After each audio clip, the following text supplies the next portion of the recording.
Welcome back to Broken, guys. And I'm sorry I didn't film Sanity Sundays because I was away visiting my grandparents. My grandparents are part of the silent generation. Both of them are, my grandfather's in his 90s and my grandmother's in her late 80s. And I am lucky to have them. I had a few questions for them on how they felt about what's going on in the world, how they feel about inflation, etc. And they gave me some tidbits because they were raised by the greatest generation. Now, when I was born, I was the oldest of 10 grandchildren, and I was lucky enough to spend time with two sets of great grandparents from the greatest generation. The biggest thing I learned from my grandma Sal was to laugh. You can choose to laugh or you can choose to cry. Either way, it was a choice, and she always chose to laugh. My grandma Sal always believed that, wait for it, cake is the breakfast food. She will argue this if she was still here with us today, because it's made of eggs, flour, sugar, and butter. It's better than a box cereal that has questionable ingredients. That was her argument. Now, my grandma and my grandpa that are still with us let me know little cheats. They never or rarely went out for dinner. My grandmother was a stay-at-home mom and worked a part-time job as a florist, and my grandfather worked for Ontario Hydro. I spent most of my childhood with my grandparents on weekends, summer break, Christmas break, and March break. We did a lot of hands-on things. My grandma taught me to bake, make her fudge. She doesn't realize I have her recipe. Don't tell her.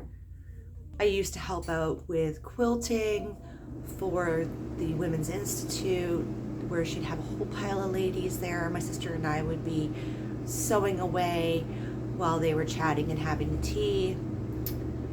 We used to go on adventure hikes. We were encouraged to use our imagination. We had a Nintendo system. We rarely used it, my sister and I. My sister's younger than me by 21 months, but we rarely were indoors. The expression that was used was get outside and get the stink blown off you. I hate that expression, but that was an expression that I heard on a regular basis.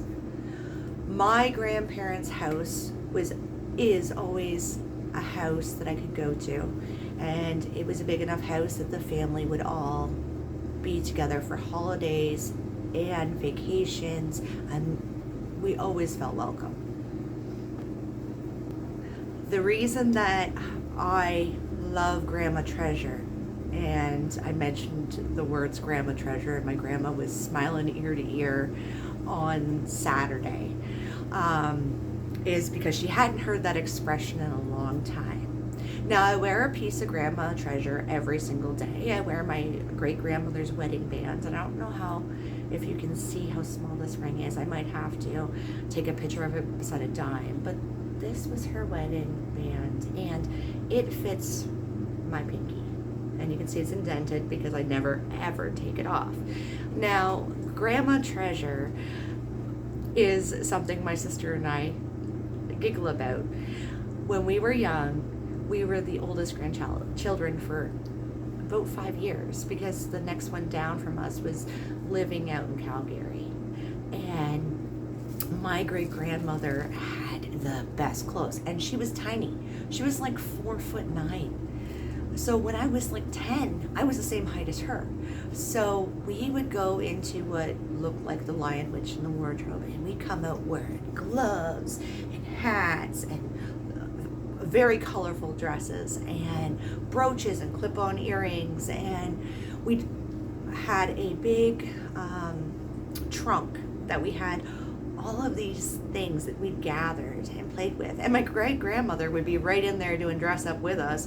And not only that, we'd go to town like that, wearing floppy hats, wooden clogs, whatever, and nobody batted an eye.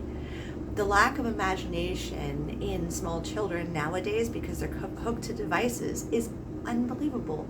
We did things all the time for free. We had stick fights. I know that you might poke your eye out. We had family card nights. We had Trivial Pursuit nights. We played games instead of watching Netflix. We had camp nights where we didn't turn on the hydro, and at some points, because my grandparents lived remote, we didn't have hydro for sometimes a week and a half at a time because they were on a cottage road. So we got to learn how to use lanterns, and we pretend like we were on road to Avonlea, my sister and I, with our big floppy hats and dresses. Our childhood was 100% imaginary, and that's why Grandma Treasure holds a big piece of my heart. And when I find pieces, they're coming home with me. My grandma did say in her childhood, they didn't get hydro in her house, her parents' house, near Barrie until she was in her teens. So they were still using kerosene lamps, a wood-fired oven, and stuff like that. They did have a telephone, she didn't tell me that, and they did raise a lot of their own food at their home. When she was younger, they shared a bed, all the children. Now that nowadays would be grounds for a whole bunch of problems, but back then that was the norm. At one point, she said she lived in a 1-bedroom apartment, and there was a whack of people living there in a 1-bedroom apartment. There was her, 2 kids, and my great-grandparents. That's unheard of in modern days. She did say that when she was living with her family, everybody contributed. She had one set of really good clothes and work clothes, and a lot of clothes were hand-me-downs, and her grandmother would sew up and fix up whatever.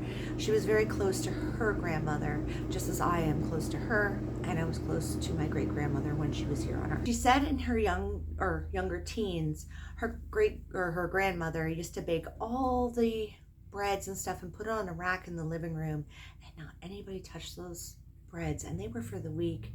And she would have a full cellar full of food, and when she opened a pickle jar and say the family didn't use what was on the platter, she had a jar set aside for the leftovers, and that jar wasn't resealed. It was just taken back down to the cellar for when it was just her having lunch or there was a small gathering of people. They wasted absolutely nothing, including cigarette ashes. We would remove the cigarette butts and take the ashes and put them in the compost, the garden, and it would help with the tomatoes and peppers. Nowadays, people be yelling that you're giving people cancer from potash from cigarette butts, but back then they wasted nothing. Everything was used up, right down to the nubs of soap. They would get them soaked, make up dish soap with it, or they would put them into a bag and melt them down together. And I haven't figured out how my grandmother did it, or my great-grandmother, but that was a thing. There'd be like little nubs of soap, and they'd melt it down into one little container, and there'd be a mix match of different scents and soaps. I also asked them about the ration years, and my grandma said that she was really young when they were rationing, but she said that mentality went through for 10 years. Using less, using tea bags 2 and 3 and 4 times before discarding them. You know, sugar was rationed. Pectin at one point was rationed, but they made their own pectin from apples.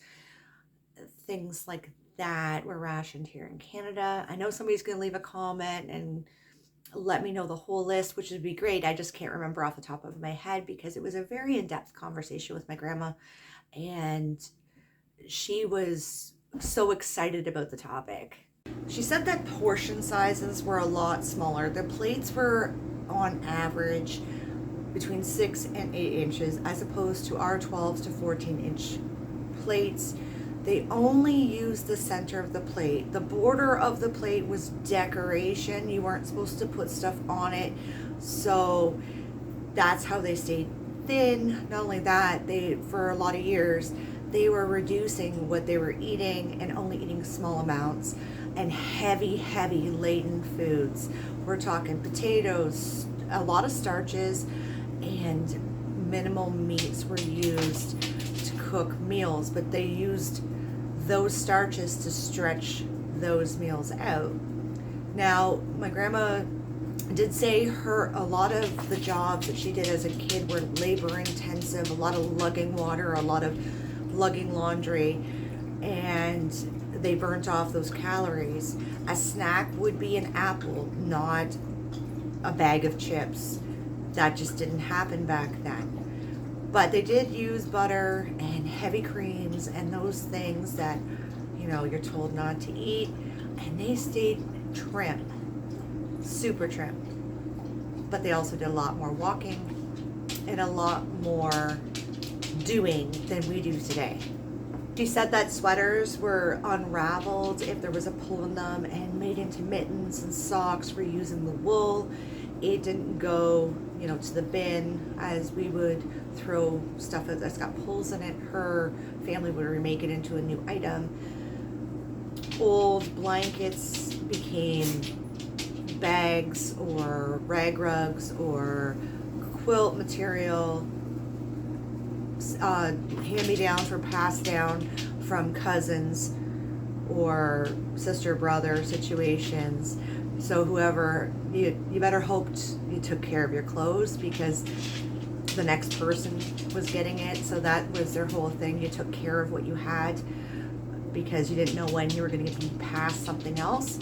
So, and you would want to pass something that was stained to your sibling. So they took really good care of their clothes. They patched them, they mended them, and sometimes they'd embroider new things on it. That was another thing that my grandma taught me how to do, was embroider when I was very young, as well as knit. My mother taught me to crochet, but my grandma taught me to knit, and we would do things like that, little doll dresses and little things, because she made all those things in her youth for her dolls, and just to learn how to do it. She used to make socks and stuff. Coffee tins were turned into planters, or in my grandma's case, she used them as money-saving things, like a cookie jar. She would actually use them as cookie jars. That was my great-grandmother. They never threw out packaging. They found ways to reuse it. Unlike us that send it off to recycling, they found ways to reuse, say, the jugs from laundry detergent or bleach and make them into planters. And better use of their dollars, because they actually paid for that packaging and the product that came in it, just like we do today. My grandma would save the bread tags, plastic tags. Now they're paper. She would use them to tie up freezer bags for the freezer. It works magically if you can get your hands on them. They only come on milk bags now, but if you can get them, they're awesome for doing that.